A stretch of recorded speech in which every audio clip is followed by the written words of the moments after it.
ज्ञानतिमिरान्धस्य ज्ञानाञ्जनशलाकया चक्षुरुन्मिलितं येन तस्मै श्रीगुरवे नमः।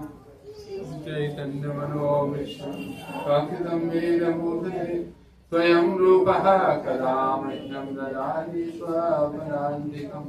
वन्देऽहं श्रीगुरो श्रीयुतापदकमलं श्रीगुरुन् वैष्णवांश्च श्रीरूपं साग्रजातं सकलरघुनाथान्वितं तं सजीवम् साद्वैतं सावधूतं परिजनासहितं कृष्णचैतन्यदेवं श्रीराधा कृष्णपादान् ललिता श्रीविशाखान्वितांश्च। नमः ॐ विष्णुपादाय कृष्णप्रेष्ठाय भूतले श्रीमते भक्तिवेदान्त स्वामिनिति नामिने। नमस्ते सारस्वते देवे गौरवाणी प्रचारिणे निर्विशेष शून्यवादी पाश्चात्यदेशतारिणे। नमो महावदान्याय कृष्ण प्रेम प्रदायते कृष्णाय कृष्ण चैतन्य नामने गौरत्विषे नमः। हे कृष्णा करुणा सिन्धो दीनबन्धो जगत्पते गोपेश गोपिका कान्त राधा कान्त नमोस्तुते। सप्तकाञ्चन गौराङ्गी राधे वृन्दावनेश्वरी वृषभानुसुते देवी प्रणमामि हरिप्रिये। वाञ्छाकल्पतरुभ्यश्च कृपा सिन्धुभ्येव च पतितानां पावनेभ्यो वैष्णवेभ्यो नमो नमः। जय श्री कृष्ण चैतन्य प्रभु नित्यानंद श्री अद्वैत गदाधर श्रीवासादि गौर भक्तवृंद। हरे कृष्णा कृष्णा कृष्णा हरे हरे हरे राम राम राम हरे हरे।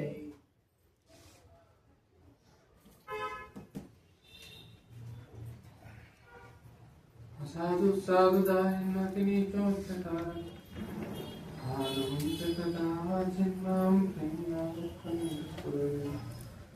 मदेकबन्धुवत्सङ्गिन् बन्धुरो मन्मादरं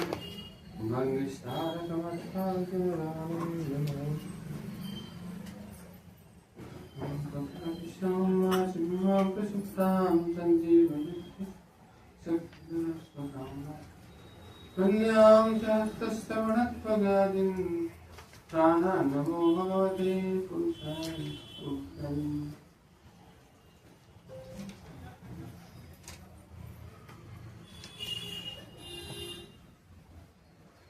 ॐ नमो भगवते वासुदेवाय। ॐ नमो भगवते वासुदेवाय। ॐ नमो भगवते वासुदेवाय। ॐ नमो भगवते वासुदेवाय। ॐ नमो भगवते वासुदेवाय। ॐ नमो भगवते वासुदेवाय। हरे कृष्ण। ಭಗವದ್ಗೀತೆ 4ನೇ ಅಧ್ಯಾಯದ 8ನೇ ಶ್ಲೋಕದಿಂದ ನಾವು ಸ್ವಲ್ಪ 3 ಶ್ಲೋಕದಲ್ಲಿ ಹೇಳ್ತಾರೆ, ಪರಿತ್ರಾಣಾಯ ಸಾಧೂನಾಂ ವಿನಾಶಾಯ ಚ ದುಷ್ಕೃತಾಂ ಧರ್ಮ ಸಂಸ್ಥಾಪನಾರ್ಥಾಯ ಸಂಭವಾಮಿ ಯುಗೆ ಯುಗೆ. ಅನುವಾದ ಹಾಗೂ ಭಾವಾರ್ಥ ಕೃಷ್ಣ ಕೃಪಾ ಶ್ರೀಮೂರ್ತಿ ಅಭಯನಾಥ ಭಕ್ತಿ ವೇದಾಂತ ಸಂತ ಗೋಪಾಲನ. ಅನುವಾದ: ಸಜ್ಜನರನ್ನು ರಕ್ಷಿಸುವುದಕ್ಕಾಗಿಯೂ ದುಷ್ಟರನ್ನು ನಾಶ ಮಾಡುವುದಕ್ಕಾಗಿಯೂ ಮತ್ತು ಧರ್ಮದ ತತ್ವಗಳನ್ನು ಮತ್ತೆ ಸ್ಥಾಪಿಸುವುದಕ್ಕಾಗಿಯೂ ನಾನು ಪ್ರತಿಯುಗದಲ್ಲಿ ಅವತರಿಸುತ್ತೇನೆ. ಭಾವಾರ್ಥ ಶ್ರೀಲ ಪ್ರಭುಪಾದರಿಂದ. ಭಗವದ್ಗೀತೆಯ ಪ್ರಕಾರ ಸಾಧು ಎಂದರೆ ಕೃಷ್ಣ ಪ್ರಜ್ಞೆಯಲ್ಲಿರುವ ಮನುಷ್ಯನು. ಒಬ್ಬ ವ್ಯಕ್ತಿಯು ಅಧರ್ಮಿ ಎಂದು ಕಾಣಬಹುದು, ಆದರೆ ಅವನಿಗೆ ಕೃಷ್ಣ ಪ್ರಜ್ಞೆಯ ಅರ್ಹತೆಗಳು ಸಂಪೂರ್ಣವಾಗಿದ್ದರೆ ಅವನು ಸಾಧು ಎಂದೇ ಅರ್ಥ ಮಾಡಿಕೊಳ್ಳಬೇಕು.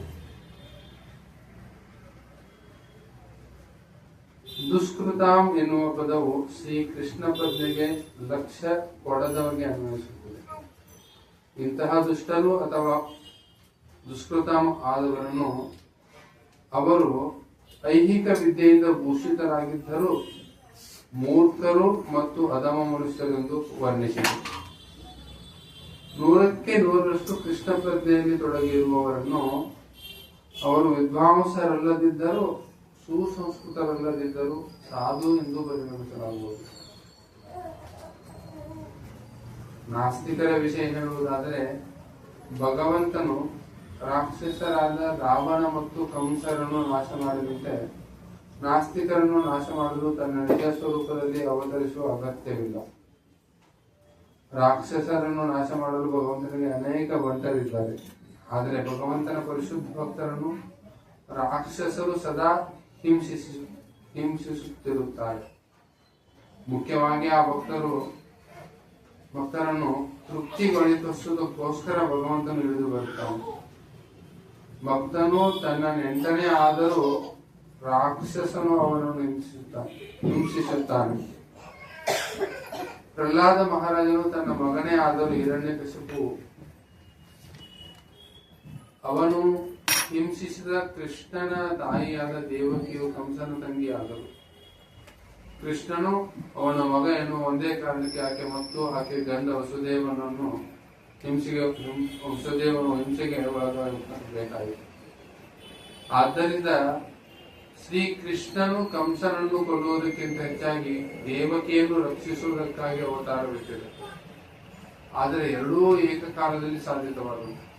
ಆದ್ದರಿಂದ ಭಕ್ತನನ್ನು ಉದ್ಧರಿಸಲು ಮತ್ತು ದುಷ್ಟ ರಾಕ್ಷಸರನ್ನು ನಿಗ್ರಹಿಸಲು ಭಗವಂತನು ವಿವಿಧ ಅವತಾರಗಳನ್ನು ಎತ್ತುತ್ತಾನೆ ಎಂದು ಇಲ್ಲಿ ಹೇಳಿದೆ.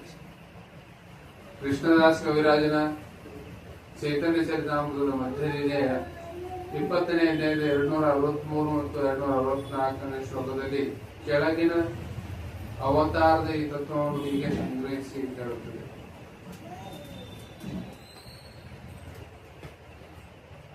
ಸೃಷ್ಟಿ ಹೇತು ಈ ಮೂರ್ತಿ ಪ್ರಪಂಚ ಅವತರೆ ಚೈಶ್ವರ ಮೂರ್ತಿ ಅವತಾರ ನಾಮಧರೆ मायातीत परयो में सभर अवस्थान विश्वावतरी धरे अवतार नाम. ಭಗವದ್ ರಾಜ್ಯದಿಂದ ಲೌಕಿಕ ಅಭಿವ್ಯಕ್ತಿಗಾಗಿ ಇಳಿದು ಬರುವುದೇ ಭಗವದ್ ಅವತಾರ. ಹೀಗೆ ಇಳಿದು ಬರುವ ಪರಮ ಪುರುಷನು ನಿರ್ದಿಷ್ಟ ರೂಪವನ್ನು ಅವತಾರ ಎಂದು ಕರೆಯಲಾಗುತ್ತದೆ. ಇಂತಹ ಸ್ವರೂಪಗಳು ಭಗವಂತನ ರಾಜ್ಯವಾದ ಆಧ್ಯಾತ್ಮಿಕ ಲೋಕದಲ್ಲಿ ನೆಲೆಸಿರುತ್ತವೆ. ಅವು ಭೌತಿಕ ಜಗತ್ತಿಗೆ ಬಂದಾಗ ಅವತಾರ ಎನ್ನುವ ಹೆಸರನ್ನು ಪಡೆಯುತ್ತವೆ. ಅವತಾರಗಳಲ್ಲಿ ಹಲವು ರೀತಿಗಳು, ಉದಾಹರಣೆಗೆ ಪುರುಷಾವತಾರಗಳು, ಗುಣಾವತಾರಗಳು, ಲೀಲಾವತಾರಗಳು, ಶಕ್ತಿಯಾವೇಶ ಅವತಾರಗಳು, ಮನ್ವಂತರ ಅವತಾರಗಳು ಮತ್ತು ಯುಗಾವತಾರಗಳು. ಇವೆಲ್ಲ ವಿಶ್ವದಲ್ಲಿ ಎಲ್ಲೆಡೆಯೂ ನಿಯತಕಾಲಕ್ಕೆ ಕಾಣಿಸಿಕೊಳ್ಳುತ್ತವೆ. ಆದರೆ ಶ್ರೀಕೃಷ್ಣನು ಆದಿ ಪ್ರಭು, ಎಲ್ಲ ಅವತಾರಗಳ ಆದಿಮೂಲ. ಪರಿಶುದ್ಧ ಭಕ್ತರಿಗೆ ಕೃಷ್ಣನನ್ನು ಅವನ ಬೃಂದಾವನದ ಮೂಲ ಲೀಲೆಗಳಲ್ಲಿ ಕಾಣಬೇಕೆಂದು ಬಹಳ ಕಾಲ. ಅವರ ಆತಂಕವನ್ನು ತಣಿಸುವ ನಿರ್ದಿಷ್ಟ ಉದ್ದೇಶಕ್ಕಾಗಿ ಪ್ರಭು ಶ್ರೀಕೃಷ್ಣನು ಇಳಿದು ಬರುತ್ತಾನೆ. ಆದುದರಿಂದ ಕೃಷ್ಣಾವತಾರದ ಮುಖ್ಯ ಉದ್ದೇಶ ಅವನ ಪರಿಶುದ್ಧ ಭಕ್ತರನ್ನು ತೃಪ್ತಿಗೊಳಿಸುವುದು. ಪ್ರತಿಯೊಂದು ಯುಗದಲ್ಲಿಯೂ ತಾನು ಅವತಾರವೆತ್ತುವುದಾಗಿ ಭಗವಂತನು ಹೇಳುತ್ತಾನೆ. ಆತನು ಕಲಿಯುಗದಲ್ಲಿಯೂ ಅವತಾರವೆತ್ತುತ್ತಾನೆ ಎನ್ನುವುದನ್ನು ಇದು ಸೂಚಿಸುತ್ತದೆ. ಶ್ರೀಮದ್ ಭಾಗವತದಲ್ಲಿ ಹೇಳಿರುವಂತೆ ಕಲಿಯುಗದ ಅವತಾರ ಶ್ರೀ ಚೈತನ್ಯ ಮಹಾಪ್ರಭುಗಳು. ಅವರ ಸಂಕೀರ್ತನ ಆಂದೋಲನದಿಂದ ಕೃಷ್ಣ ಪ್ರಜ್ಞೆಯನ್ನು ಭಾರತದಲ್ಲೆಲ್ಲ ಹರಡಿದರು. ಈ ಸಂಕೀರ್ತನ ಸಂಸ್ಕೃತಿಯು ಊರಿನಿಂದ ಊರಿಗೆ, ಹಳ್ಳಿಯಿಂದ ಹಳ್ಳಿಗೆ, ಪ್ರಪಂಚದಲ್ಲೆಲ್ಲ ಪ್ರಸಾರವಾಗುತ್ತದೆ ಎಂದು ಅವರು ಭವಿಷ್ಯ ನುಡಿದರು. ದೇವೋತ್ತಮ ಪರಮಪುರುಷನಾದ ಕೃಷ್ಣನ ಅವತಾರವಾದ ಶ್ರೀ ಚೈತನ್ಯ ಮಹಾಪ್ರಭುಗಳನ್ನು ಉಪನಿಷತ್ತುಗಳು, ಮಹಾಭಾರತ ಮತ್ತು ಭಾಗವತಂತಹ ಅಪೌರುಷೇಯ ಗ್ರಂಥಗಳ ರಹಸ್ಯ ಭಾಗದಲ್ಲಿ ನೇರವಾಗಿ ಅದನ್ನು ಗೌಪ್ಯವಾಗಿ ವರ್ಣಿಸಲಾಗಿದೆ. ಚೈತನ್ಯ ಮಹಾಪ್ರಭುಗಳ ಸಂಕೀರ್ತನ ಆಂದೋಲನವು ಶ್ರೀಕೃಷ್ಣನ ಭಕ್ತರನ್ನು ಬಹಳವಾಗಿ ಆಕರ್ಷಿಸುತ್ತದೆ. ಭಗವಂತನ ಈ ಅವತಾರವು ದುಷ್ಕರ್ಮಿಗಳನ್ನು ಕೊಲ್ಲುವುದಿಲ್ಲ, ಅವನ ಅವ್ಯಾಜ್ಯ ಕರುಣೆಯಿಂದ ಉದ್ಧರಿಸುತ್ತದೆ.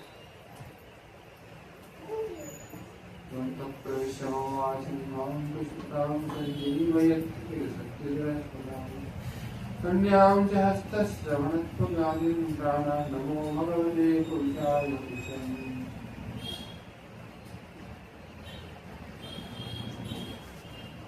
ಇಲ್ಲಿ ಭಗವಂತ ಯಾವ ರೀತಿ ಪ್ರತಿಯೊಂದು ಯುಗದಲ್ಲಿ ಅವರು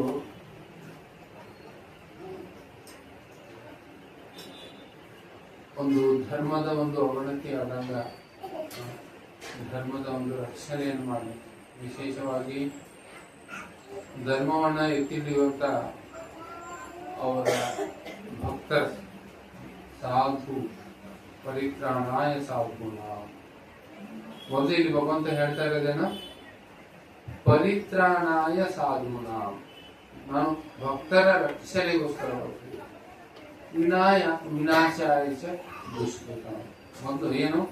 ಮೊದಲೇ ಉದ್ದೇಶ ಏನು? ಭಕ್ತರಿಗೆ ತೊಂದರೆ ಆದಾಗ ಭಗವಂತ ಅವರು ಬರ್ತಾರೆ, ಅವರು ರಕ್ಷಣೆ ಮಾಡಲಿಕ್ಕೆ. ಅಸುರರ ಸಂಹಾರ ಮಾಡಲಿಕ್ಕೆ ಭಗವಂತ ಬರೋ ಅವಶ್ಯಕತೆ ಇಲ್ಲ. ಪ್ರಭುಪಾದ ಹೇಳ್ತಾ ಇದ್ದಾರೆ,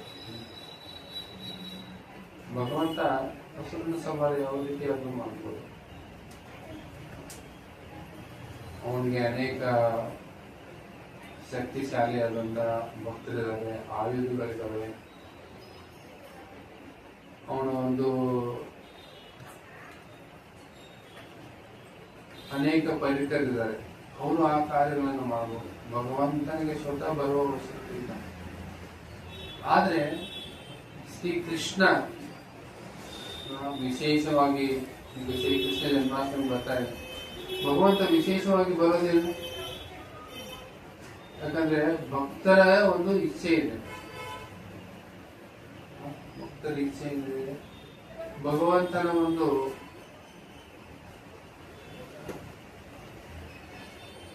ಆ ಅತ್ಯಂತ ಆಕರ್ಷಕವಾಗಿರುವಂತ ಲೀಲೆಗಳನ್ನ ಆಸ್ವಾದನೆ ಮಾಡಬೇಕಂತ ಹೇಳಿ ಭಗವಂತನ ಇಚ್ಛೆ. ಅದಕ್ಕೋಸ್ಕರ ಭಗವಂತ ಅವರಿಗೆ ತನ್ನ ಅತ್ಯದ್ಭುತವಾಗಿರುವಂತ ಲೀಲೆಗಳಿಂದ ಅವರನ್ನ ತನ್ನ ಕಡೆಗೆ ಆಕರ್ಷಣೆ ಮಾಡಲಿಕ್ಕೆ ಮುಖ್ಯವಾಗಿ ಬರ್ತಾರೆ.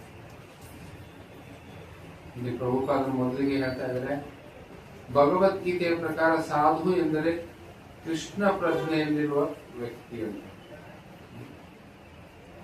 ಒಬ್ಬ ವ್ಯಕ್ತಿ ಅಧರ್ಮಿ ಎಂದು ಕಾಣಬಹುದು, ಆದರೆ ಅವನಿಗೆ ಶ್ರೀ ಕೃಷ್ಣ ಪ್ರಜ್ಞೆಯ ಅರ್ಹತೆಗಳು ಸಂಪೂರ್ಣವಾಗಿದ್ದರೆ ಅವನು ಸಾಧು ಎಂದೇ ಅರ್ಥ ಮಾಡಿಕೊಳ್ಳಬೇಕು.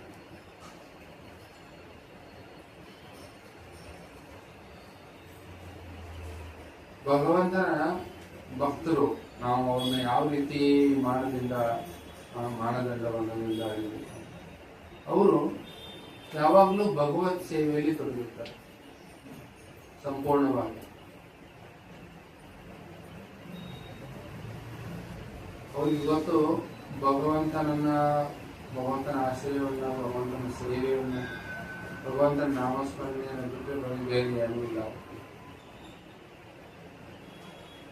ಅದಕ್ಕೆ ಕಲಿಯುಗದಲ್ಲಿ ಏನಾಗಿದೆ, ಕಲಿಕಾಲೇ ನಾಮರೂಪೇ ಕೃಷ್ಣಾವತಾರ. ಕಲಿಯುಗದಲ್ಲಿ ಭಗವಂತ ಅವರು ತನ್ನ ವಿಶೇಷವಾಗಿ ನಾಮದ ರೂಪದಲ್ಲಿ ಬಂದಿದ್ದಾನೆ. ಕಲಿಯುಗದಲ್ಲಿ ಶ್ರೀ ಕೃಷ್ಣನ ಹಾಗೆ ಅಥವಾ ಶ್ರೀರಾಮನ ಹಾಗೆ ಅಸುರರ ಸಂಹಾರವನ್ನು ಮಾಡಲಿಕ್ಕೆ ನಿಂತರೆ ಭಗವಂತ, ಅವಾಗ ಈ ಪೃಥ್ವಿಯ ಮೇಲೆ ಯಾರು ಉಳಿಯೋದಿಲ್ಲ, ಎಲ್ಲರಿಗೂ ಸಂಹಾರ ಮಾಡಬೇಕಾಗುತ್ತೆ. ಯಾಕಂದ್ರೆ ಎಲ್ಲರೂ ಅಸುರರೇ ಇಲ್ಲ, 99.99%, 0.01% ಅಷ್ಟೇ. 10,000 ಜನರು ಯಾರಾದ್ರು 1,00,000 ಜನರು ಒಬ್ಬ ಆಗಬೇಕು. ಅದಕ್ಕೋಸ್ಕರ ಈ ನಾಮಸ್ಮರಣೆಯಿಂದ, ಭಗವಂತನ ನಾಮಸ್ಮರಣೆಯಿಂದ ಈಗ ನಾವು ಪ್ರಚಾರ ಮಾಡಬೇಕು. ಈ ನಾಮಸ್ಮರಣೆಯಿಂದ ಏನಾಗುತ್ತೆ, ನಾಮಸ್ಮರಣೆಯಿಂದ ಎಲ್ಲ ಕಡೆಗೂ ಅಸುರಿ ಭಾವನೆಯನ್ನು ಹೃದಯದಲ್ಲಿದೆ. ಭಗವಂತನ ಒಂದು ಕಲಿಯುಗದಲ್ಲಿ ಜನರ ಹೃದಯದಲ್ಲಿ ಏನಾದ್ರು ಅಸುರಿ ಭಾವನೆ ತುಂಬಿಕೊಂಡಿದೆ, ದುರ್ಗಣಗಳು ತುಂಬಿಕೊಂಡಿದ್ದಾರೆ. ಆ ಅಸುರಿ ಭಾವವನ್ನ ಅದು ಸಂಹಾರ ಮಾಡ. ಯಾವ ರೀತಿ ನಾವು ಚೈತನ್ಯ ಚರಿತಾಮೃತದಲ್ಲಿ ಚೈತನ್ಯ ಲೀಲೆಯಲ್ಲಿ, ಚೈತನ್ಯ ಭಾಗವತದಲ್ಲಿ ವರ್ಣ ಬರುತ್ತೆ, ಚೈತನ್ಯ ಚರಿತಾಮೃತದಲ್ಲಿ ಈ ಜಗಾಯಿ ಮದಾಯಿ. ಮದಾಯಿ ಅವನು ನಿತ್ಯಾನಂದ ಪ್ರಭುಗಳು ಅವನಿಗೆ ಒಳ್ಳೆಯದನ್ನ ಭಗವಂತ ನಾಮಸ್ಮರಣೆ ಮಾಡಲಿಕ್ಕೆ ಹೇಳಕ್ ಹೋದಾಗ ಅವನು ಮಾಡ್ತಾನೆ, ನನಗೆ ಉಪದೇಶ ಮಾಡ್ತೀಯ ಅಂತ ಹೇಳಿ ಅವ್ರು ಹೊಡೆದು ರಕ್ತ ಬರುವ ಕುಡಿತಾರೆ, ಹೆಂಡವನ್ನು ಕುಡಿತಾ ಇರ್ತಾನೆ. ಅದೇ ಮಡಿಕೆ ತಗೊಂಡು ಅವ್ರ ತಲೆ ಮೊದಲು ಅವ್ರು ಗಾಯ ಮಾಡ್ತಾನೆ.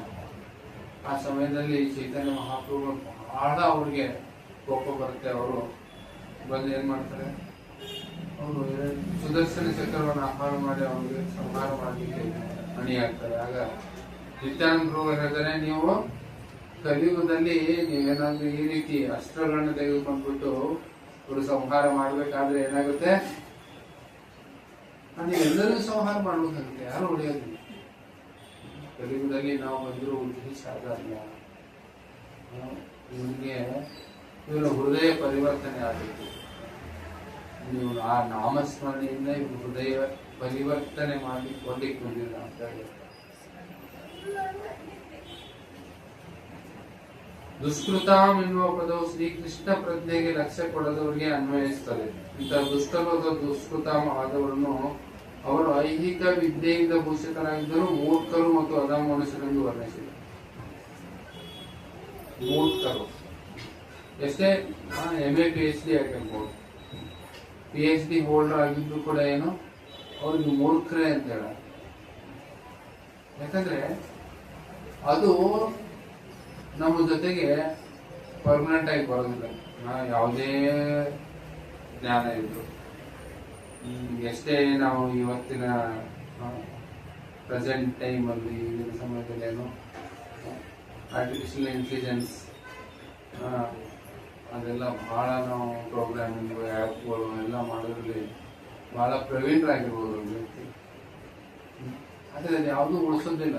ಶಂಕರಾಚಾರ್ಯ ಹೇಳಿದ ಹಾಗೆ, ಶಂಕರಾಚಾರ್ಯ ಏನು ಹೇಳಿದ್ರು, ಭಜ ಗೋವಿಂದಂ ಭಜ ಗೋವಿಂದಂ ಗೋವಿಂದಂ ಭಜ ಮೂಢಮತೆ ಸಂಪ್ರಾಪ್ತೆ ಸನ್ನಿಹಿತೆ ಕಾಲೇ ನಹಿ ನಹಿ ರಕ್ಷತಿ ಕರಣೆ ಭಜ ಗೋವಿಂದಂ ಭಜ ಗೋವಿಂದಂ ಗೋವಿಂದಂ ಭಜ ಮೂಢಮತೆ. ಅವ್ರು ಹೇಳ್ತಾರೆ, ಆ ಸಮಯದಲ್ಲಿ ಅಂದ್ರೆ ಶಂಕರಾಚಾರ್ಯದ ಸಮಯದಲ್ಲಿ ಸುಮಾರು 800-900 ವರ್ಷಗಳಿಂದ ಏನಿತ್ತು, ಅವಾಗಿನ ಮೇಧಾವಿ ಅಂದ್ರೆ ಇದು ಅಲ್ಲ, ಏನು ChatGPT ಅಥವಾ ಜೆಮಿನಿ ಒಳಗೆ ಇಮೇಜ್ ಜನರೇಟ್ ಮಾಡೋದು, ವಿಡಿಯೋ ಜನರೇಟ್ ಮಾಡೋದು ಮೇಧಾವಿ ಅಂತಿದ್ದಿಲ್ಲ ಅವಾಗ. ಅವಾಗಿನ ಮೇಧಾವಿಗಳು ಅಂದ್ರೆ ಏನು, ಸಂಸ್ಕೃತದಲ್ಲಿ ನೈಪುಣ್ಯವನ್ನು ಹೊಂದಿರಬೇಕು, ಶಾಸ್ತ್ರದಲ್ಲಿ ಅವರು ಶಾಸ್ತ್ರಾರ್ಥ ಮಾಡೋದ್ರಲ್ಲಿ ನೈಪುಣ್ಯವನ್ನು ಹೊಂದಿರಬೇಕು. ಅವ್ರಿಗೆ ಏನ್ ಹೇಳ್ತಾ ಇದ್ರು, ಅವ್ರಿಗೆ ಮೇಧಾವಿಗಳು ಅಂತ ಹೇಳ್ತಾರೆ. ಆದ್ರೆ ಅವ್ರು ಹೇಳ್ತಾರೆ ಚೈತನ್ಯ ಮಹಾಪ್ರಭುಗಳು, ಇದು ಡುಂಟ್ರುಂಕರಣೆ ಅಂದ್ರೆ ಇದು ಸಂಸ್ಕೃತದ ಅಲಂಕಾರಗಳು. ಈ ಸಂಸ್ಕೃತದ ಅಲಂಕಾರ ಇದೇನಿದೆಯಲ್ಲ, ಇದು ನಿಮ್ಮನ್ನ ರಕ್ಷಣೆ ಮಾಡೋದಿಲ್ಲ. ನಾವು ಈ ಲೋಕವನ್ನ ತ್ಯಾಗ ಮಾಡಬೇಕಾದ್ರೆ, ನಮ್ಗೆ ತ್ಯಾಗ ಮಾಡೋ ಇಚ್ಛೆ ಇಲ್ಲ, ಆದ್ರೂ ಜಾಗ ಖಾಲಿ ಮಾಡ್ಬೇಕಾಗುತ್ತೆ ಒಂದ್ ದಿವಸ. ನಾವ್ ಎಷ್ಟೇ ದೊಡ್ಡ ಮನೆ ಕಟ್ಟಿರ್ಲಿ, 30-40 ಅಲ್ಲೊಂದು 60-80 ಆಮೇಲೆ 100-200-150-300 ಎಷ್ಟೇ ದೊಡ್ಡ ಮನೆ ಕಟ್ಟಿರ್ಲಿ, ನಮ್ಗೇನು ಖಾಲಿ ಮಾಡ್ಬೇಕಂತ ಇಚ್ಛೆ ಇರೋದಿಲ್ಲ. ಆದ್ರೆ ಏನು, ಎಲ್ಲರಿಗೂ ಬಿಡ್ಬೇಕಾಗತ್ತೆ. ಎಷ್ಟೇ ದೊಡ್ಡ ಕಟ್ಟಿರ್ಲಿ, ಎಷ್ಟೇ ಲೋನ್ ಇದೆ ಅನ್ನೋದು ತೀರಿಸ್ಬರ್ತೀನಿ ಅಂದ್ರೆ ಕೇಳೋದಿಲ್ಲ. ಬಹಳ ಲೋನ್ ಮಾಡಿ ಕಟ್ಸಿದೀನಿ, ಬಹಳ ಜೀವನ ಇಡೀ ದುಡ್ದೀನಿ, ಇನ್ನೂ 10 ವರ್ಷನೂ ಆಗಿಲ್ಲ, ಕಟ್ಸಿ ಒಬ್ಬನಿಗಾಗಿ ಇಷ್ಟು ಬೇಗ ಬಿಟ್ರಂತೆ ಹೆಂಗೆ ಅಂತ. 50 ವರ್ಷ ದುಡ್ದ ಮೇಲೆ ಈಗ ಏನ್ ಮಾಡಿದೀನಿ, ಮನೆ ಕಟ್ಸಿನಿ, ಹೆಂಗ್ ಬಿಡೋದು ಅಂತಂದ್ರೆ ಬಿಡ್ಬೇಕಪ್ಪ. ಆ ಸಮಯ ಬಂದಾಗ ಏನಾಯ್ತು, ಆ ಸಮಯ ಬಂದಾಗ ಲೋನ್ ತೀರಿಸ್ತೀನಿ ನಾನು, ಇನ್ನೂ ಒಂದು 10 ವರ್ಷ ಇರ್ಬೇಕು, 50 ವರ್ಷ ಕಷ್ಟಪಟ್ಟು ಆಮೇಲೆ ಮನೆ ಕಟ್ಸಿದ್ದು, 40-45 ವರ್ಷ ಕಷ್ಟಪಟ್ಟು ಮನೆ ಕಟ್ಸೀನಿ, ಇನ್ನೊಂದ್ ಸ್ವಲ್ಪ ದಿವಸ ಇರಕ್ ಬಿಟ್ರು, ಒಂದು 5 50 ವರ್ಷ ಎಷ್ಟೇ ಆಯ್ತು ಅಂದ್ರೆ ಹೇಳಲ್ಲ ಯಾರು. ಅಂತ ಸಮಯ ಬಂದಾಗ ಅವ್ರು ಹೇಳ್ತಾರೆ, ನಿನ್ನ ಲೋನು ನಿನ್ನ ರಕ್ಷಣೆ ಮಾಡೋದಿಲ್ಲ,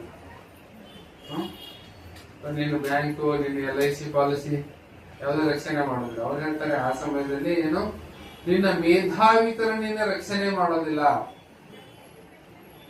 ಏನು ನಿನ್ನ ಶಾಸ್ತ್ರದ ಜ್ಞಾನ ಅಥವಾ ನಿನ್ನ ಏನು ಇದು ನೇತಿ ನೇತಿ ನೇತಿ, ಇದು ಸತ್ಯ ಅಲ್ಲ, ಇದು ಸತ್ಯ ಅಲ್ಲ, ಇದು ಸತ್ಯ ಅಲ್ಲ, ಇದು ಸತ್ಯ ಅಲ್ಲ, ಈ ರೀತಿ ಈ ಎಲ್ಲ ಜ್ಞಾನ, ಸಂಸ್ಕೃತದ ಪಾಂಡಿತ್ಯ. ಇವತ್ತಿನ ಭಾಷೆ ಹೇಳ್ಬೇಕಂದ್ರೆ ಒಂದು ಅಡ್ವರ್ಟೈಸ್ಮೆಂಟ್ ಬಿಟ್ಟಿತ್ತು, ನಾನು ನೋಡ್ತಾ ಇದ್ದೆ. ಇದು AI will not replace the jobs ಅಂತ ಹೇಳ್ತಾರೆ. ಆರ್ಟಿಫಿಷಿಯಲ್ ಇಂಟೆಲಿಜೆನ್ಸ್ ಏನಿದೆಯಲ್ಲ, ಇದು ಜಾಬ್ಸ್ ಏನ್ ಮಾಡೋದಿಲ್ಲ, ಅದು ರಿಪ್ಲೇಸ್ ಮಾಡೋದಿಲ್ಲ. ಆದ್ರೆ ಅದನ್ನ ಯಾವ ರೀತಿ ಉಪಯೋಗ ಮಾಡಬೇಕು, ಪ್ರಾಂಪ್ಟ್ ಇಂಜಿನಿಯರ್ ಅಂತ ಹೇಳ್ತಾರೆ. ಪ್ರಾಂಪ್ಟ್ಸ್ ಯಾವ ರೀತಿ ಕೊಟ್ಟು ನೀವೇನ್ ಮಾಡ್ಬೇಕು, ಅದ್ರ ರಿಸಲ್ಟ್ ಪಡಿಬೇಕು. ಅದು ನಿಮಗೆ ಗೊತ್ತಿದ್ರೆ ನೀವೇನ್ ಮಾಡ್ಬೋದು, ಹೆಚ್ಚು ಕಡಿಮೆ ಸಮಯದಲ್ಲಿ ಹೆಚ್ಚು ಏನ್ ಮಾಡ್ಬೋದು, ನೀವು ಅರ್ನಿಂಗ್ ಮಾಡ್ಬೋದು. ಅಂದ್ರೆ ಇದೆಲ್ಲ ಏನಿದೆಯಲ್ಲ, ಪ್ರಾಂಪ್ಟ್ ಇಂಜಿನಿಯರಿಂಗು, ನಮ್ಮ ಮೇಧಾವಿತನ, AI, ಯಾವುದು ನಮ್ಮ ರಕ್ಷಣೆ ಬರಬೇಕು. ನಮ್ಗೆ ಕೊನೆಗೆ ಭಗವಂತನ ನಾಮಸ್ಮರಣೆ ಒಂದೇ ರಕ್ಷಣೆಗೆ ಬರೋದು. ಹೋದ್ವಾರ ನಾವು ಕೇಳಿದ್ವಲ್ಲ, ಅದಕ್ಕೆ ಸ್ವಲ್ಪ 2 ವಾರದಿಂದ ಹೇಳ್ತಾ ಇದ್ದೆ. ನಮ್ಮ ಜೊತೆಗೆ ಬರೋದೇನು, ನಮ್ಮ ಜೊತೆಗೆ ಬರೋದು ಒಂದೇ, ಒಂದು ಸೇವೆ, ಒಂದು ಧರ್ಮ. ನಮ್ಮ ಸೇವಾ ಮನೋಭಾವನೆ ಏನಿದೆಯಲ್ಲ, ಅದೊಂದೇ ನಮ್ಮ ಜೊತೆಗೆ ಬರೋದು. ನಾವೆಷ್ಟು ಸೇವೆ ಮಾಡ್ತೀವಿ. 4 ರಾಜನ 4 ಪತ್ನಿಯರ ಒಂದು ಕಥೆಯಿಂದ ಅವರು ನಮ್ಗೆ ಎಷ್ಟು ಸೊಗಸಾಗಿ ವಿವರಿಸಿದ್ರು. ಅದು ನಮ್ಮ ಜೊತೆಗೆ ಬರೋದು ಕೊನೆಗೆ ಒಂದೇ, ಭಗವಂತನ ಸೇವೆಯನ್ನು ನಾವು ಎಷ್ಟು ನಿಷ್ಕಲ್ಮಶವಾಗಿ ಮಾಡ್ತೀವಿ. ಅದಕ್ಕೆ ಅವ್ರ ಹೇಳ್ತಾರೆ, ಭಜೆ ಗೋವಿಂದ, ಈ ಗೋವಿಂದನ ಭಜನೆಯನ್ನು ಮಾಡಿ. ಈ ಭಜನೆ, ಈ ಶಬ್ದ ಏನಿದೆಯಲ್ಲ, ಇದು ಈ ಭಜ ಧಾತು ಇದು ಬರೋದು ಕೇವಲ ಭಕ್ತಿ. ಇದು ಬರೋದು ಯಾರಿಗೆ, ಕೇವಲ ಕೃಷ್ಣನಿಗೆ ಮಾತ್ರ. ಅದು ಈ ಭಕ್ತಿ ಶಬ್ದ ಇದು ಬೇರೆ ದೇವಾನು ದೇವತೆಗಳಿಗೆ ಅನ್ವಯಿಸಲಿಲ್ಲ. ಅದು ಬ್ರಹ್ಮ ಇರ್ಬೋದು, ಶಿವ ಇರ್ಬೋದು, ಗಣೇಶ ಇರ್ಬೋದು, ಅದೆಲ್ಲ ಕೇವಲ ಆರಾಧನೆ, ಇದೆಲ್ಲ ಕೇವಲ ಒಂದು ಪೂಜೆ. ಭಕ್ತಿ ಏನಿದೆ ಅದು ಕೇವಲ ಕೃಷ್ಣನಿಗೆ ಮಾತ್ರ, ಕೃಷ್ಣನಿಗೆ ಮಾತ್ರ ಅನ್ವಯಿಸ್ತದೆ. ಯಾರು ಆ ಗೋವಿಂದನ ಭಜನೆಯನ್ನು ಮಾಡ್ತಾರೆ, ಅದು ಕೇವಲ ಶಂಕರಾಚಾರ್ಯರಿಗೆ ಸಾಧ್ಯವಾದ ಹೇಳಲಿಕ್ಕೆ. ಶಂಕರಾಚಾರ್ಯರು ಅವರು ನಿರಾಕಾರವಾದ ಒಂದು ಪ್ರಚಾರವನ್ನು ಮಾಡಿದ್ರು, ಭಗವಂತನಿಗೆ ರೂಪ ಇಲ್ಲ ಅಂತ ಹೇಳಿ. ಆದರೆ ಅವರು ಸ್ವಯಂ ಶಂಕರರ ಒಂದು ಅವತಾರ ಆಗಿರೋದ್ರಿಂದ ವೈಷ್ಣವಾನಾಂ ಯಥಾ ಶಂಭೋ, ಶಂಭು ಏನಿದ್ದಾರೆ ಅವರು ವೈಷ್ಣವರಲ್ಲಿ ಅತ್ಯಂತ ಶ್ರೇಷ್ಠ ವೈಷ್ಣವ, ಯಥಾ ಶಂಭು ಮೊದಲನೇ ಒಂದು ಸ್ಥಾನದಲ್ಲಿ ಬರ್ತಾರೆ. ಅವರು ಹೃದಯದಲ್ಲಿ ಸಂಪೂರ್ಣವಾಗಿ ಮನಸ್ಸಿನಲ್ಲಿ ಅವರು ಯಾವತ್ತಲೂ ಭಗವಂತನ ಧ್ಯಾನವನ್ನು ಮಾಡೋದ್ರಿಂದ ಅವರು ಉದ್ದೇಶ ಇತ್ತು, ಭಗವಂತನ ಒಂದು ಆಜ್ಞೆಯಿಂದ ಅವರು ಆ ರೀತಿ ಮಾಡೋದು. ಯಾಕಂದ್ರೆ ನಾಸ್ತಿಕರಾಗುವುದು ಎಲ್ಲ ಜನ. ಶಾಸ್ತ್ರದಲ್ಲಿ ಬುದ್ಧ ಬಂದು, ಯಾಕಂದ್ರೆ ಬ್ರಾಹ್ಮಣರೆಲ್ಲ ಅವರು ಯಜ್ಞದ ಹೆಸರಿನಲ್ಲಿ ಪಶುಗಳನ್ನು ಬಲಿ ಕೊಡ್ತಾ ಇದ್ರು. ಅದಕ್ಕೆ ಅವನು ವೇದದಲ್ಲಿ ಹೇಳಿದೆ ಅಂತೇಳಿ ಅಹಿಂಸೆ ಅಂತ ಹೇಳಿದ, ಅದಕ್ಕೆ ಕೇಳಿಲ್ಲ. ವೇದದಲ್ಲಿ ಹೇಳಿದೆ ಇದು ಪ್ರಾಣಿ ಬಲಿ ಕೊಡುವುದು, ಅದಕ್ಕೆ ನಾನು ವೇದಗಳನ್ನ ತಿರಸ್ಕಾರ ಮಾಡ್ತೀನಿ ಅಂತೇಳಿ ಏನ್ ಮಾಡ್ದ ಬುದ್ಧ, ಅದನ್ನ ವೇದಗಳನ್ನ ತಿರಸ್ಕಾರ ಮಾಡಿ ತಾನು ಅವನ ಕಡೆಗೆ ಜನರನ್ನ ಸೆಳೆದುಕೊಂಡ. ಸ್ವಯಂ ಭಗವಂತನ ಒಂದು ಅವತಾರ ಬುದ್ಧ. ಆ ರೀತಿ ಅವರನ್ನ ಅವನು ಟ್ರೀಟ್ ಮಾಡ್ದ, ಅವನ ಭಜನೆಯನ್ನು ತೊಡಗಿಸಿದ, ಅವನ ಮಾತುಗಳನ್ನ ಕೇಳೋದ್ರಲ್ಲಿ ಜನರನ್ನು ತೊಡಗಿದ. ಆದ್ರೆ ಅದನ್ನೆಲ್ಲ ಮತ್ತೆ, ಯಾಕಂದ್ರೆ ನಮ್ದು ವೈದಿಕ ಒಂದು ಸಂಪ್ರದಾಯದ ಕಡೆಗೆ ಎಲ್ಲರೂ ಸೆಳೆಯಬೇಕಂತ ಶಂಕರಾಚಾರ್ಯ ಬಂದು ನೋಡೋದು, ಮತ್ತೆ ವೇದಗಳನ್ನ ಅವರು ಪುನಃಸ್ಥಾಪನೆ ಮಾಡಿದ್ರು. ಅದಕ್ಕೆ ಸ್ಟೆಪ್ ಬೈ ಸ್ಟೆಪ್ ವೇದಗಳನ್ನು ಪುನಃ ಸ್ಥಾಪನೆ ಮಾಡೋರು, ಅವರು ಭಗವಂತ ನಿರಾಕಾರ ರೂಪದ ಒಂದು ಪ್ರಚಾರ ಮಾಡೋದು. ಕೊನೆಗೆ ಅವ್ರು ಹೇಳ್ತಾರೆ, ನೀವು ಏನ್ ಮಾಡಬೇಕು, ಭಜನೆಯನ್ನು ಮಾಡಬೇಕು, ಗೋವಿಂದನ ಭಜನೆಯನ್ನು ಮಾಡಬೇಕು. ಇಲ್ಲ ಅಂದ್ರೆ ನೀನು ಎಷ್ಟೇ ಮೇಧಾವಿ ಹೇಳಿದ್ರೇನು ಅವನಿಗೆ ಅಧಮ ಮನುಷ್ಯ ಆಗ್ತಾನೆ.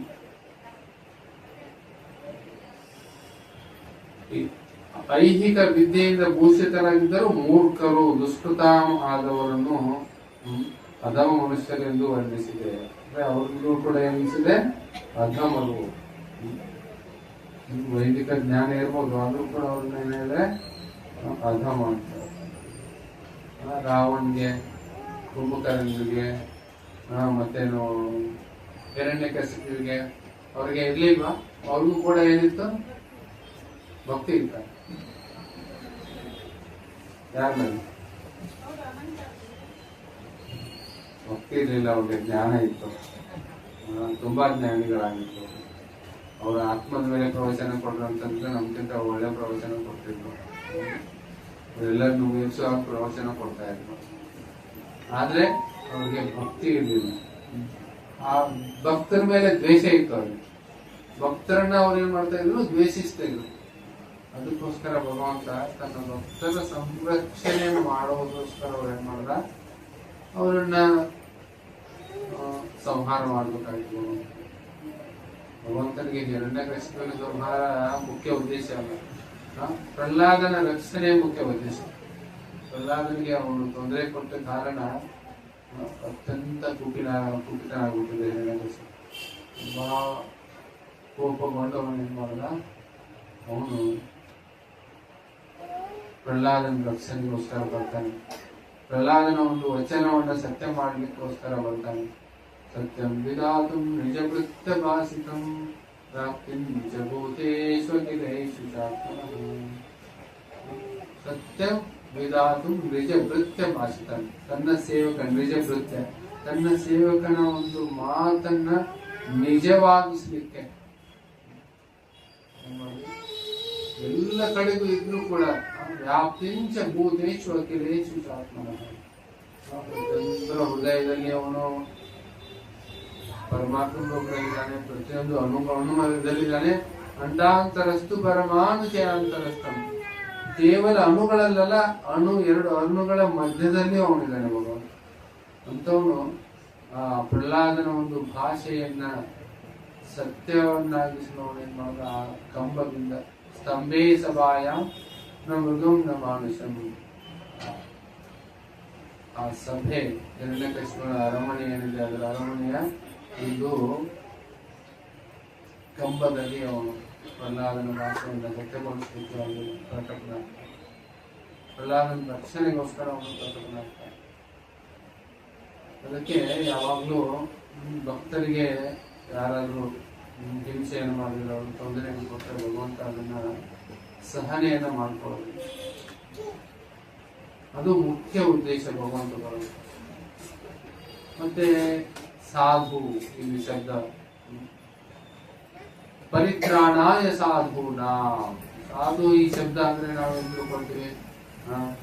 ಯೂಶಲಿ ಸಾಧು ಅಂದ್ರೇನು? ಯಾರು ಉದ್ದ ಗಡ್ಡ ಬಿಟ್ಟವರು ಅಥವಾ ಜುಟ್ಟ ಬಿಟ್ಟವರು, ಮನೆ ದೊಡ್ಡದು ತಿಲಕ ಹಾಕೊಂಡವರು, ಕಾವಿ ಧರಿಸಿದವರು, ಕಾಡಿನಲ್ಲಿರೋರು, ಆ ರೀತಿ ಸಾಧು ಅನ್ಕೊಳ್ತೀವಿ. ನಿಜವಾದ ಸಾಧುವಿನ ಅರ್ಥ ಅದಲ್ಲ. 2 ವಾರದಿಂದಲೂ ನಾನು ಹೇಳಿದ್ದೆ, ಅಂಬರೀಷ್ ಮಹಾರಾಜ್ ಉದಾಹರಣೆ ಕೊಡ್ತಾ ಯಾವ ರೀತಿ ದುರ್ವಾಸ ಮುನಿಗಳು ಅಂಬರೀಷ್ ಮಹಾರಾಜರಿಗೆ ಅವ್ರು ತಪ್ಪಿಲ್ದೇನೆ ತೊಂದರೆ ಕೊಟ್ಟಾಗ ಅವ್ರು ಯಾವ ಪರಿಸ್ಥಿತಿ ಆಯ್ತು. ಅಂಬರೀಷ್ ಮಹಾರಾಜ ಸಾಧಾರಣ ರಾಜ. ಸಾಧಾರಣ ರಾಜ್ಯ ಅಂತ ಹೇಳಿದ್ರೆ ಸಾಧಾರಣ ರಾಜ್ಯ ಅಲ್ಲ, ಅವರು ಅಸಾಧಾರಣ ರಾಜ್ಯ. ಯಾಕಂದ್ರೆ ವಿಶ್ವ ಸಾಮ್ರಾಟರಾಗಿದ್ರು ಅವರು. ಮುಂದೆ ಅವರ ಒಂದು ಕುಲದಲ್ಲಿ ರಾಮಚಂದ್ರ ಹೋಗುವಂತ ಬರ್ತಾರೆ, ಅದಲ್ಲ. ಅಂದ್ರೆ ಅವರೊಬ್ಬ ಸಾಧಾರಣ ಗೃಹಸ್ಥರಾಗಿದ್ರು. ದುರ್ವಾಸ ಮುನಿಯು ಅವರು ಶಿವಜಿಯ ಅಂಶ ಅವತಾರ, ಅವರು ಶಂಕರರ ಅಂಶ ಅವತಾರ. ಅಂತವರು ಕೂಡ ಯಾವಾಗ ಅಂಬರೀಷ್ ಮಹಾರಾಜರಿಗೆ ಸಂಹಾರ ಮಾಡ್ಲಿಕ್ಕೆ ಅಥವಾ ಅವರ ಒಂದು ಕೆಡಕನ್ನ ಬಯಸಿದ್ರು, ಅವಾಗ ಭಗವಂತ ಅದನ್ನು ಸಾಧಿಸ್ಕೊಳ್ಬೇಕು. ರೀತಿ ಪರಿತ್ರಾಣಾಯ ಸಾಧೂನ, ಯಾರು ಭಗವಂತನ ಸೇವೆಯಲ್ಲಿ ತೊಡ್ಕೊಂಡಿದ್ದಾರೆ, ಶತಪ್ರತಿಶತ ಭಗವಂತನ ಸೇವೆಯಲ್ಲಿ ಯಾರು ತೊಡ್ಕೊಂಡಿದ್ದಾರೆ ಅವರು ನಿಜವಾದ ಸಾಧುಗಳು. ಅವರ ಒಂದು ರಕ್ಷಣೆಗೆ ಭಗವಂತ ಬರ್ತಾರೆ. ಸಂಭವಾಮಿ ದೇವಿ, ಪ್ರತಿಯೊಂದು ಯುಗದಲ್ಲಿ ನಾನು ಬರ್ತೇನೆ, ಪ್ರತಿಯೊಂದು ಯುಗದಲ್ಲಿ. ಪ್ರಹ್ಲಾದ ಮಹಾರಾಜ್ ಹೇಳ್ತಾರೆ, ಭಗವಂತನ ಅವತಾರವನ್ನು ವರ್ಣನೆ ಮಾಡ್ತಾ, ಚಂಡ ಕಲವು ಕಲಿಯುಗದಲ್ಲಿ ಅವರು ಮರೆಮಾಚಿದ ಅವತಾರ ರೂಪದಲ್ಲಿ, ಅದಕ್ಕೆ ತ್ರಿಯುಗಿ ಅಂತನೂ ಕೂಡ ಹೇಳ್ತಾರೆ ಭಗವಂತನ ಮರೆಮಾಚಿದ ಅವತಾರ. ಚೈತನ್ಯ ಮಹಾಪ್ರಭುಗಳು ಅವರು ಅವತಾರ ತಾಳ್ತಾರೆ ಭಗವಂತನ ಈ ಕಲಿಯುಗದ ನಾಮ ಸಂಕೀರ್ತನೆಯನ್ನ ಪ್ರಚಾರ ಮಾಡಲಿಕ್ಕೆ. ಆದ್ರೆ ಎಂದೂ ಅವರು ತಮ್ಮನ್ನು ತಾವು ಭಗವಂತ ಅಂತ ತಿಳ್ಕೊಳ್ಳಿ. ಅದಕ್ಕೆ ಚನ್ನ ಅಂತಾರೆ. ಚನ್ನ ಅಂದ್ರೆ ಮರಮಾಚಿ. ಅವ್ರು ಪಬ್ಲಿಕ್ ಆಗಿ ಹೇಳ್ಕೊಳ್ಳಿ ಅಥವಾ ಪಬ್ಲಿಕ್ ಆಗಿ ವರ್ಣನೆ ಮಾಡೋದಿಲ್ಲ, ಇಂಡೈರೆಕ್ಟ್ ಆಗಿ ವರ್ಣನೆ ಮಾಡೋದು. ಭಾಗವತದಲ್ಲಾಗ್ಲಿ, ಮಹಾಭಾರತದಲ್ಲಾಗ್ಲಿ, ಭವಿಷ್ಯ ಪುರಾಣದಲ್ಲಾಗ್ಲಿ, ಚೈತನ್ಯ ಉಪನಿಷತ್ತಾಗ್ಲಿ, ಎಲ್ಲ ಕಡೆಗೂ ಹೇಳಾಗಿದೆ ಅವ್ರ ಬಗ್ಗೆ. ಆದರೆ ಮಹಾಭಾರತದ ಶಾಂತಿಕುಲದಲ್ಲಿ ವಿಷ್ಣು ಸಹಸ್ರನಾಮ ಸೂತ್ರ ಬರುತ್ತೆ, ಅಲ್ಲಿ ವರ್ಣನೆ ಸುವರ್ಣವರ್ಣ ಹೇಮಾಂಗೋ ವರಂಗಾಂಗತಿ ಸನ್ಯಾಸಕ್ತ ಶಾಂತಿ ಪರಾಯಣ. ಸುವರ್ಣವರ್ಣ ಹೇಮಾಂಗೋ, ಸುವರ್ಣವರ್ಣದಲ್ಲಿ ಅವ್ರು ಬರ್ತಾರೆ, ಸನ್ಯಾಸವನ್ನ ಸ್ವೀಕಾರ ಮಾಡ್ತಾರೆ. ನಿಷ್ಠಾ ಶಾಂತಿ ಪರಾಯಣ. ಸನ್ಯಾಸ ಸ್ವೀಕಾರ ಮಾಡಿದ ಯಾವ ಅವತಾರ ವಿಷ್ಣುವಿನ ಅವತಾರದಲ್ಲಿ ಸನ್ಯಾಸ ಸ್ವೀಕಾರ ಮಾಡಿದ್ದಾರೆ? ಚೈತನ್ಯ ಮಹಾಪ್ರಭುಗಳೊಬ್ಬರೇ. ಅದೇ ರೀತಿ ಭಾಗವತದಲ್ಲಿ ವರ್ಣನೆ ಬರುತ್ತೆ.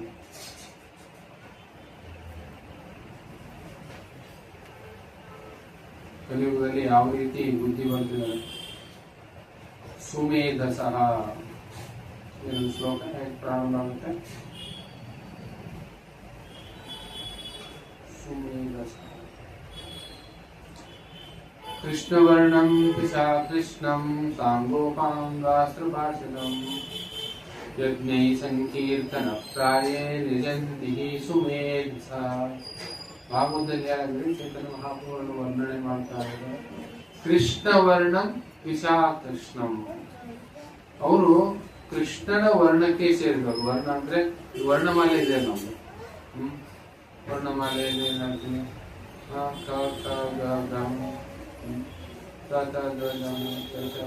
ಅದು ಹೇಳ್ತೀವಲ್ಲ, ಕವರ್ಗ ಚವರ್ಗ ಕವರ್ಗ ಅಪವರ್ಗ ಈ ಎಲ್ಲ ವರ್ಗ ಅಂದ್ರೆ ಕೃಷ್ಣ ವರ್ಣಂ, ಕೃಷ್ಣನ ವರ್ಣಕ್ಕೆ ಸೇರಿದ ಅಂದ್ರೆ ಸ್ವತಃ ಶ್ರೀ ಕೃಷ್ಣ. ಆದ್ರೆ ಅವರೇನು ಪಿಶ ಅಕೃಷ್ಣಂ, ಅವರ ಮೈಕಾಂತಿ. ಪಿಶ ಅಂದ್ರೆ ಮೈಕಾಂತಿ, ಅವರ ಮೈಕಾಂತಿ ಅಕೃಷ್ಣಂ. ಕೃಷ್ಣ ಅಂದ್ರೆ ಬ್ಲ್ಯಾಕ್, ಅಕೃಷ್ಣ ಅಂದ್ರೆ ನಾನ್ ಬ್ಲ್ಯಾಕಿಶ್, ಕಪ್ಪಾಗಿಲ್ಲ. ಅದು ಯಾವ ರೀತಿಯಾಗಿದೆ? Golden colour. ಕೃಷ್ಣವರ್ಣಂ ಪಿಶ ಕೃಷ್ಣಂ ಸಾಂಗೋಪಾಂಗಾಸ್ತ್ರ ಪಾರ್ಷದಂ. ಅವರೆಲ್ಲ ತನ್ನ ಸಂಗಡಿಗರುಗಳಿಂದ ಬರ್ತಾರೆ, ಅವರೆಲ್ಲ ಪಾರ್ಷದರು ಅವ್ರ ಜೊತೆಗೆ ಬರ್ತಾರೆ. ಯಜ್ಞೈ ಸಂಕೀರ್ತನ ಪ್ರಾಯ, ಅವ್ರೇನ್ ಮಾಡ್ತಾರೆ? ಬಂದು ಸಂಕೀರ್ತನ ಯಜ್ಞವನ್ನು ಮಾಡ್ತಾರೆ. ಭಗವಂತನ ನಾಮಸ್ಮರಣೆಯಿಂದ ಎಲ್ಲರೂ ಹೇಳ್ಕೊಳ್ತಾರೆ. ಹರೇ ಕೃಷ್ಣ ಕೃಷ್ಣ ಕೃಷ್ಣ ಹರೇ ಹರೇ, ಹರೇ ರಾಮ ರಾಮ ರಾಮ ಹರೇ ಹರೇ. ಅವ್ರು ಭಗವಂತನ ನಾಮಸ್ಮರಣೆಯಿಂದ ಎಲ್ಲರೂ ಹೇಳ್ಕೊಳ್ತಾರೆ. ಯಜಂತಿ ಸುಮೇಧಸಃ, ಅಂತ ಒಂದು ಅವತಾರವನ್ನು ಯಾರು ಪೂಜಿಸ್ತಾರೆ ಈ ಕಲಿಯುಗದಲ್ಲಿ, ಯಜಂತಿ ಸುಮೇಧಸಃ, ಅತ್ಯಂತ ಮೇಧ ಅಂದ್ರೆ ಬುದ್ಧಿ, ಮೇಧ. ಸುಮೇಧಸಃ ಅತ್ಯಂತ ಬುದ್ಧಿವಂತರು, ತುಂಬಾ ಬುದ್ಧಿವಂತರು ಏನಿದ್ದಾರೆ ಅವರು ಶ್ರೀ ಚೈತನ್ಯ ಮಹಾಪ್ರಭುಗಳನ್ನ ಸಂಕೀರ್ತನ ಮಾಡಲು ಭಗವಂತನ ನಾಮಸ್ಮರಣೆ. ಹರೇ ಕೃಷ್ಣ ಕೃಷ್ಣ ಕೃಷ್ಣ ಹರೇ ಹರೇ, ಹರೇ ರಾಮ ರಾಮ ರಾಮ ಹರೇ ಹರೇ ನಾಮಸ್ಮರಣೆ ಮಾಡ್ತಾರೆ, ಅವ್ರನ್ನ ಭಜನೆ ಮಾಡ್ತಾರೆ. ಹರೇ ಕೃಷ್ಣ. ಏನಾದ್ರು ಪ್ರಶ್ನೆ ಇದೆಯಾ? ಶ್ರೀಕೃಷ್ಣ ಜನ್ಮಾಷ್ಟಮಿ ಈ ಸಾರಿ ಸೆಪ್ಟೆಂಬರ್ 4ನೇ ತಾರೀಕಿಗೆ ಸೆಪ್ಟೆಂಬರ್ 4ನೇ ತಾರೀಕು ಶ್ರೀಕೃಷ್ಣ ಜನ್ಮಾಷ್ಟಮಿ ಅಂತ. ಆಮೇಲೆ 5ನೇ ತಾರೀಕಿಗೆ